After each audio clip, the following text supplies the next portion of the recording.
What's going on, everybody? My name is Nick. I'm Dave. And this is The Deep Dive. And this week, we are starting a new series called Riptide, with the first sermon being warning signs. Is that right? That's right, right. And we're talking about how we get further and further away from God, and sometimes we don't even recognize it, kind of like a riptide. Yeah, and it's out. very thematic to our whole deep dive thing, too. Yeah. Did you mean that? I did not, but boy, that's a great point. Well, let's get into it, shall we?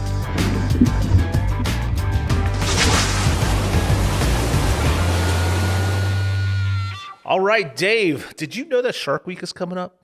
I did know that. I love Shark Week, and I figured since we're doing a Riptide series, we're on the deep dive set, like it would just be great to talk about. There was an intentionality about the deep dive, but there was intentionality about Shark Week coming up. In fact, I kind of used sort of Shark Week's thing with that was their scene? Summer bumper. Yeah, I pulled some of that their video for that. Yeah, and ironically, this morning on the news, there was all the things about sharks this week, because I guess everybody's set for that. But the truth is, and I'll get into it as I do the sermon overview. I mean, shark attacks are rare, and they're not really attacked. Sharks don't really attack them. It's just people get in the way of them. And I think I read a stat that you're more likely to die by a deer than you are a shark. More people died last year in America from falling coconuts, hitting them on the head, than died of shark attacks. That's pretty interesting. But they still hurt if you get bit by one. I mean, yeah, for sure. Now, do you have a favorite series during Shark Week that you watch? Because I do. Mine's called Air Jaws. You ever see that one where they're like luring the sharks to jump out of the sea as high as they can? Yeah. It's literally my favorite, but it also terrifies me because I'm like, this thing just jumped 15 feet out of the water to get this, fake seal. How do I know that I'm safe on a boat if it really wanted to get me? Right. Yeah. So here's something else we should address. Yeah. Is you're leaving like this afternoon after this podcast. Going to the beach. You're going on vacation. I'm excited. So you're going to get in the water? Oh, absolutely. Yeah. You're safe. I would rather be in the water than cooking on the sand. So I get out there with the kids. What I love about like being out in the surf and everything is that like you get out there and you play in the waves, and you get that sort of stuff. And then when you're in bed at night and you're kind of tired because you're on vacation, you still feel it. You still feel that. Yeah, that surf. Cool. Yeah, it is cool. Yeah. Well, why don't we jump into this, Dave? You did your series it's the Riptide series. The sermon's called Warning Signs. Why don't you give us a little bit of a rundown? It's a 3-week series, and it really is looking at this metaphor of riptide. And the fact is that when you go to the beach, the people that won't get in, they'll say if they're afraid, of getting in the water, the reason is because of sharks, and those are very rare. Shark attacks or shark bites are, one person died last year in the United States from shark bite. Wow. Whereas well over 100 died because of rip currents. That's like 80% of all the lifeguards' work that they have to do is getting people out of the riptide, the undertow. And, I think most everybody understands what that is, but it's just this phenomenon that happens where this, as the mechanics of the waves washing in, it causes a part to go out. And it's really flowing, it seems kind of gently, but it's really going pretty fast. Yeah. I mentioned yesterday, and I think next week too, it's faster than what an Olympic swimmer can swim. Oh. And so a lot of people will try to get out of it by trying to swim out of it, and you'll just wear yourself out. You cannot swim fast enough to get out of it. So the real danger at the beach is riptides. And of course, something that, there are warning signs for. They put those flags out. And most days, they're green. Yeah. Right? Yeah. Have fun. Get in there in the surf, get your boogie board going, all that good stuff. Some days you'll see the yellow flags, the caution flags. You got to be careful. You can get out there, but realize that are there, and they'll even sometimes mark off certain sections. Don't go out there. It's the red flag days when things are out of control and they won't let anybody get in the water.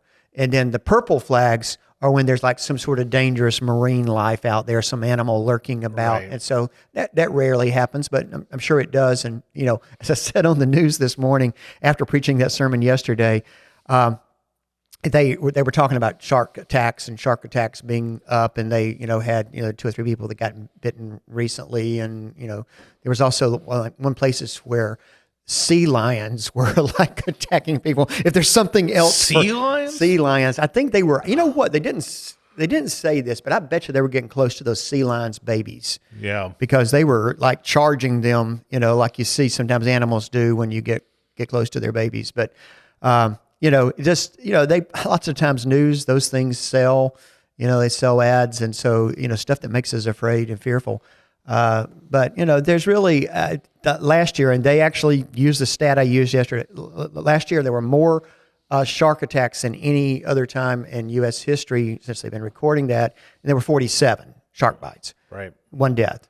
And then well over 100 people who died in these riptides. So anyway, the point is, that like in life, when we think about how things go off course in life, let's call it what it is, sin. Mm-hmm. When we fall into behavior that leads to, a pattern of sin, it's not really one big bad shark attack. Sometimes that happens. Sometimes people make one huge error that really messes up their life. Yeah. But usually that has been a gradual thing, one thing gradually, until they get far offshore and get way over their head and can't get back.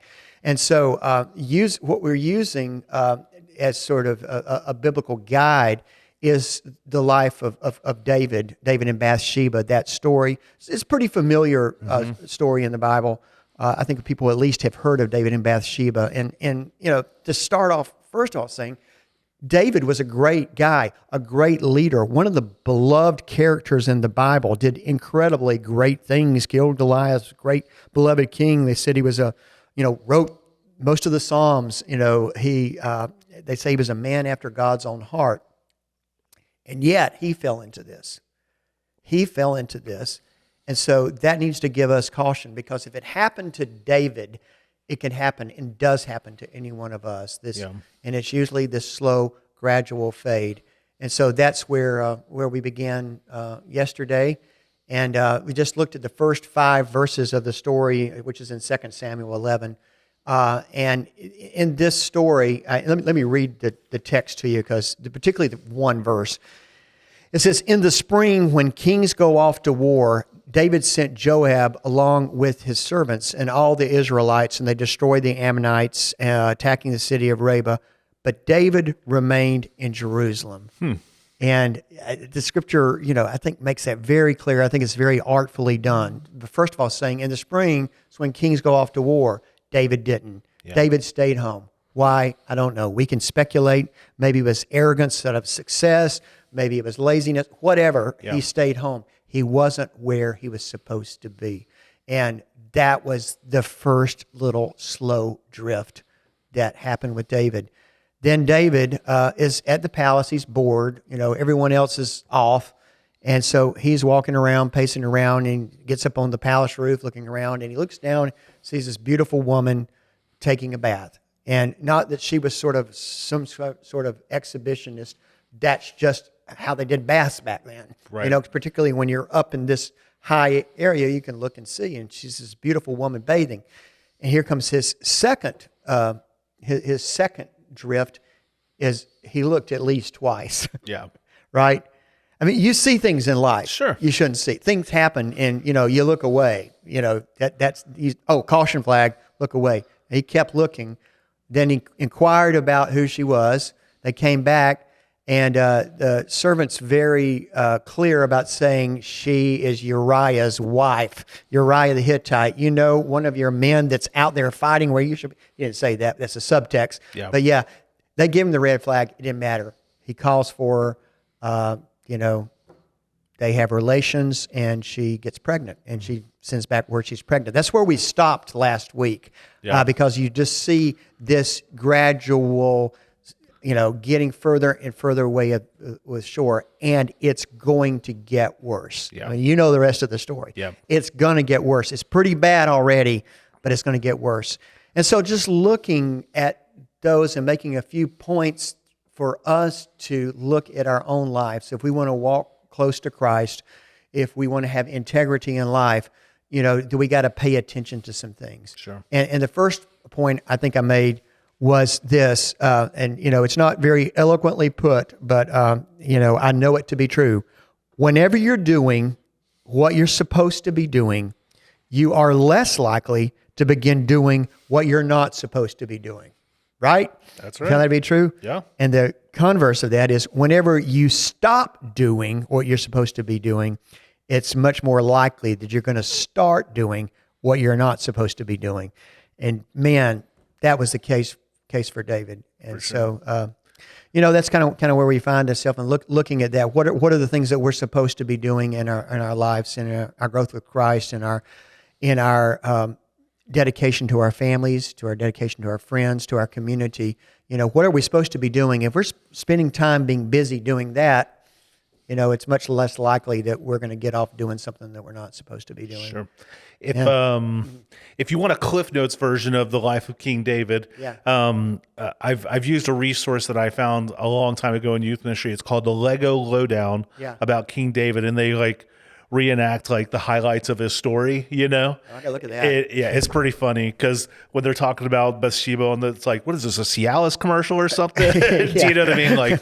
It's a funny take on it, but also the Bible Project does a really good version that kind of summarizes the life of David. But I love how you kind of pulled the saying that whatever you're not doing what you're supposed to be doing, you're more likely, that, because I think that's something that I articulate to my kids. It's something that I try to understand about myself is if I'm not doing the things I should, I'm going to do the wrong things. Right. You know what I mean? Right. I'm going to find myself doing something else because I'm not just going to be in a state of doing nothing. So it's taking account of what is it that I am doing with my time and my life and stuff like that. So I was talking to a friend just this past week, and one of his children had gotten into trouble. They were living in an area where there was a curfew, and so when she turned to a certain age, there's no more curfew.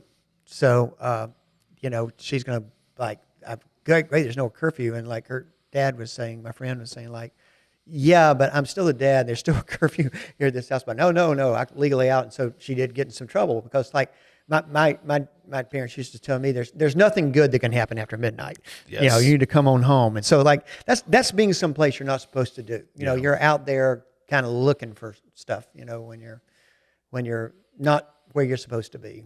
Yeah. Right? Yeah. It's true. Well, one of the kind of main points from the sermon that I kind of heard you make is that not all water is safe for swimming. Right. And especially with this idea of drifting and kind of getting away. Can you expound upon that just a little bit, maybe? Not all water is safe for swimming. It is, and the red flags that are there. I think that is where we need to have some self-awareness. And it may be different from me than for you. Sure. Things that may not be all right for me may be perfectly good for you, and vice versa. For example, the sort of the low-hanging fruit to talk about is some people never need to go into a bar. Right. Period. Majority of people, go have a beer, a glass of wine, and it's really no big deal for them. It's a really big deal, and alcohol has destroyed lots of lives. And so there are some people who just don't need to be near it. They don't need to start. I mean, I was trying to think of the old country song where it says, I can't just have one, I got to have 10, Yeah.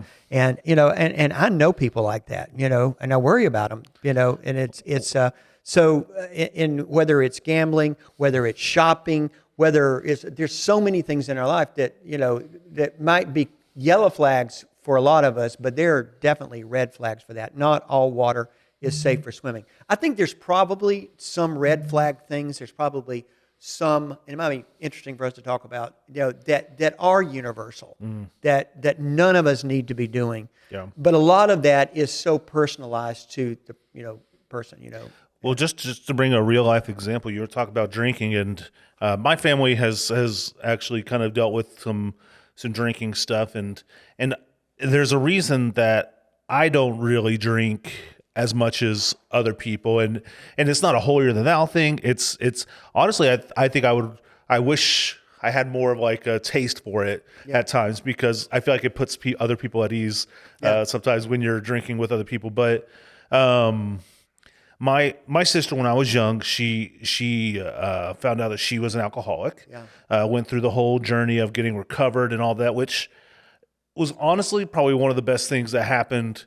Like in hindsight, one of the best things that happened for our relationship personally, but also for her. Like it was just a really big growing up time for really the whole family. But she basically has a gene in her that where your body's natural tendency when you've had too much is to pass out or throw up or whatever. She could just forego all that. Right. Like, and she literally almost drank herself to death. Like I vividly remember at like 15, my the doctor coming in as we were sitting there waiting for her in the hospital, and the doctor coming in saying, literally, if she had like one more drink, she might not be here. Wow. Like it was that close, and all the stuff that led up to that, this slow drift, right? It was that slow drift, but on this side of it, like I have put some markers in my life of like, this is why I don't do certain things, because I know I have an addictive personality. Like when I find something I like, or I find a drink that tastes good with something else, like I tend to just keep going there. You know what I mean? So I have tended to back off of it, except on like special occasions. Like I'll have a glass of wine when I'm out with people, or I'll have an occasional drink here and there. You know what I mean? But I don't do it, like I don't buy it to keep it at the house really. Or do you know what I mean? Like, well, their brain research stuff, the endorphins that make us feel good and give us a sort of sense of euphoria. Yeah. And that's where addiction comes in, where we kind of fall in love with that good rush of feeling. Yeah. And, it can be something to make ourselves feel good, but it's also can be a stress reliever because it, for a moment, makes us feel better about things. Yeah. So take shopping, people that are addicted to that or are buying stuff, you've got, how do you get away from it? There's consumerism everywhere. There's commercials making you feel like you've got to have the latest iPhone or you won't be cool or, and it's so easy to buy things now. And I can see how that is, but I would say I get a little bit of rush when I get something new and get it out of that. That one of the big things for me is food, because like when I love the banana pudding, man, so banana pudding, yeah, that kind of stuff. And for somebody else it may be cigarettes or or some other vice, but it can be anything. People can be addicted to risky kind of behavior kinds of things, and going to places they really shouldn't be going. So, well, the story you told yesterday, or during the sermon about the online poker, I resonate with that very well, because I had a friend who played online poker a lot too. He even got his bankroll up to like 15, 20,000 and literally lost it in like 10 minutes. You know what I mean? It was like, I tend to learn from other people's failures. You know what I mean? Where it's like, because I was playing at that time, like I'd put $1 at a time and I'd see how much I get it. And like one time I got up to like $150, $200, and I just cashed out and I put that $1 back on. And I didn't try to ever put my savings or anything into it, but I realized how fast and easy that could be a slope for me. I actually heard a podcast on this recently about that kind of way the brain is wired up with that, with people who feel like it's almost sort of like this arrogant intelligence kind of thing, that they can figure it out. And they may lose and they may be down, but ultimately they're smarter than the house. Yeah. And the house, the way it's set up, always wins. It's going to win. There's a reason why those places are big and loud, and that's right. I mean, and other things that they do, pumping in oxygen and all the other stuff to make people feel. So they'll spend, spend. Yeah, for that one person that hits 20,000, there's a reason they don't care about paying it out. Right, and you've had that experience. So we're talking about some really obvious big things, but I think when I start thinking about sort of the universal application of things that everybody, I think it needs to at least have a yellow flag up, if not a red flag up, and that is our own conversations. And the whole Wesley's simple rules things of first doing no harm. And I see a lot of conversations that are going in a wrong. They're either about gossip or they're telling one side of a truth, or they're doing stuff that's going to divide people from people. You know what I mean? Yeah. And there's something about it because it might affirm some belief we have within ourselves, but it's not leading anywhere good. And at some point we say, does this glorify Christ? Is this Christ-like conversation to be gossiping about this person, or to be repeating some half-truths that we want to be truth, but we really may know that it's not fully true. I mean, and I may be being too ambiguous with this, but you know what I'm talking about. There's so much of that out there that's dividing people right now. Yeah. And we need to be having speech that glorifies Christ and lifts up the other, and doing towards the other what we would like to have done for ourselves. And so I think that's one section that is a little bit more nuanced maybe than going into a bar and getting drunk. Sure. Or taking crack cocaine or something. You know, it obviously those are bad things. Yeah. But sometimes it can be couched in such a way that people might even use like some sort of spiritual language around it. But it's really harmful conversation that is hurting us. Yeah. Hurting us as a church, hurting us as a society. I think another maybe more universal definition of this, and it's something that I've even struggled with in my life, and it can rear itself in a lot of different ways, is staying busy to not have to deal with our own stuff. Mm-hmm. And I think finding outlets, that take us away from our own personal life, or the whatever drama or trauma or stress or whatever is there that we haven't dealt with.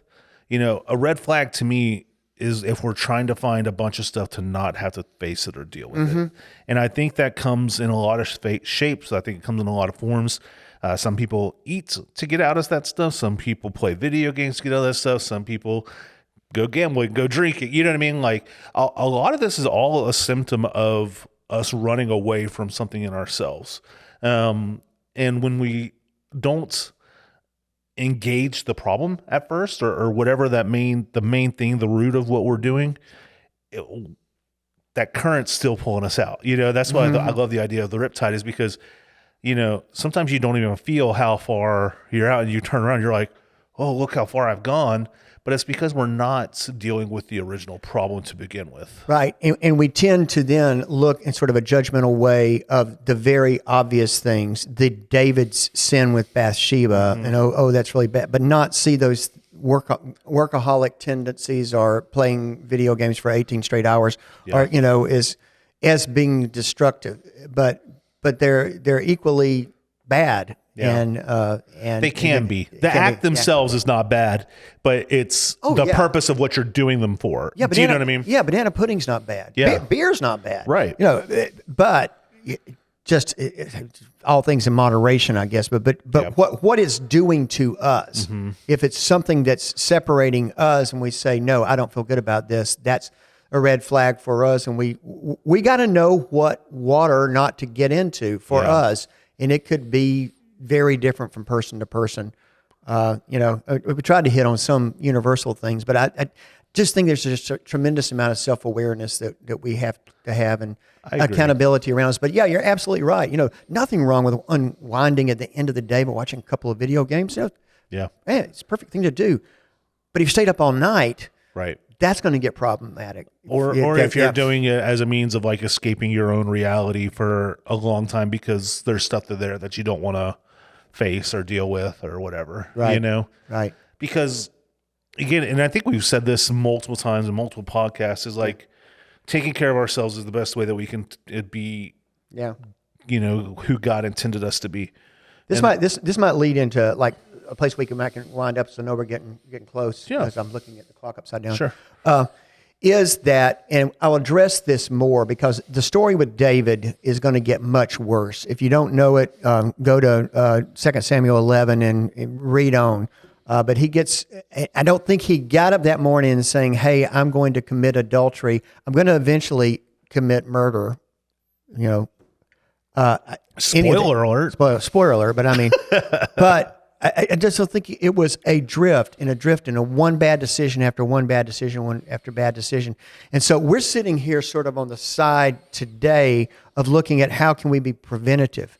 But I know that there are people probably that watched yesterday or were at church yesterday that they're way past that. They're in water up over their head and they're drowning and they can't get back. And so what grace can we offer to them? Because there's grace in this story. It's a redemptive story in a sense. But, and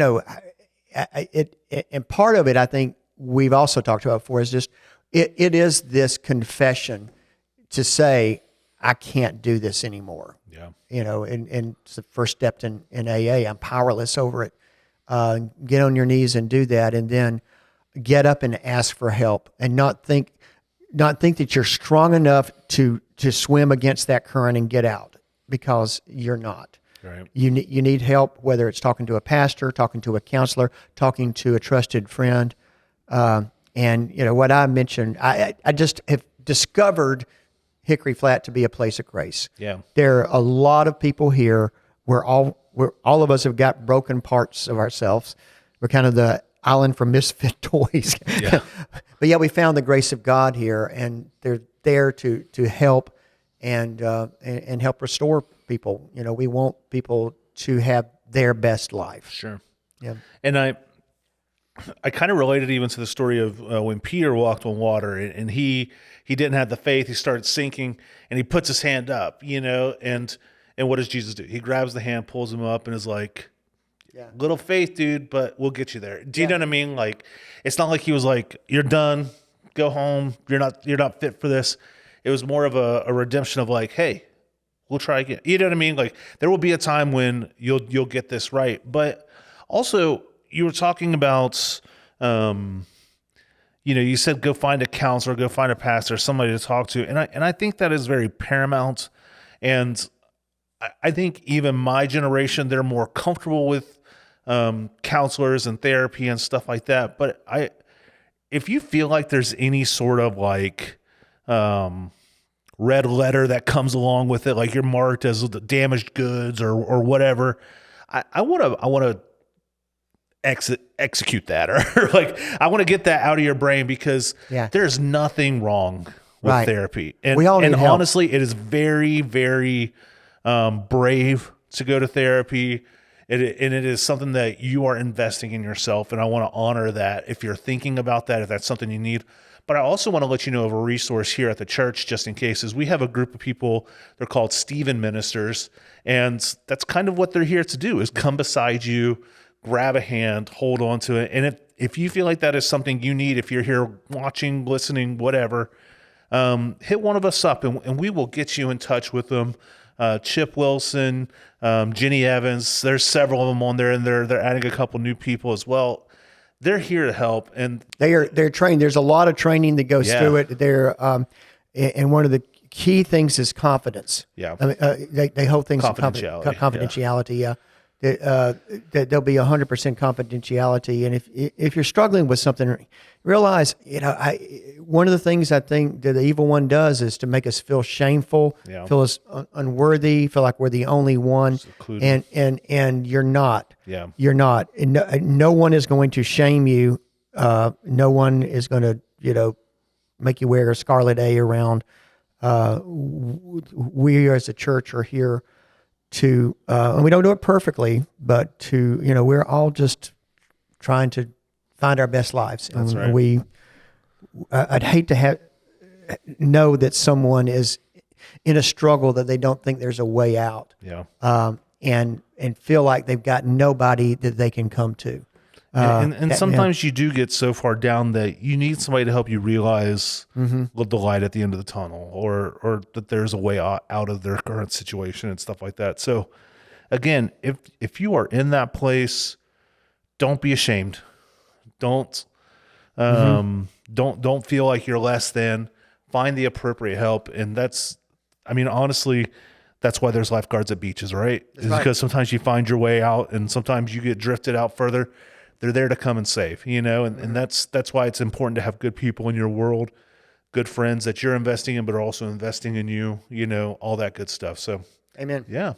Amen. Well, we'll talk about it some more next week, but you have a good trip. I will. I'm excited. Yeah, that's right. But I will be back for next week's podcast. That's right. So it'll be a good time. But thank you guys for watching. Thank you guys for always being a part. If there's some comments or feedback you'd like to give us, you can send us an email at deepdive@hickoryflat.org.